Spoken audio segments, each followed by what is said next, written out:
అమ్మా భవానీ లోకాల నేలే ఓంకార రూపమమ్మా, తల్లి నీ మహిమల్ని చూపవమ్మా.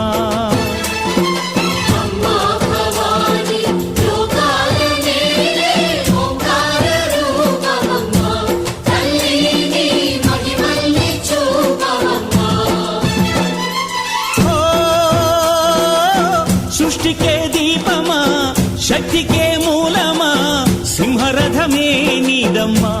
అమ్మ దుర్గమ్మ భక్తులను దీవించుమా.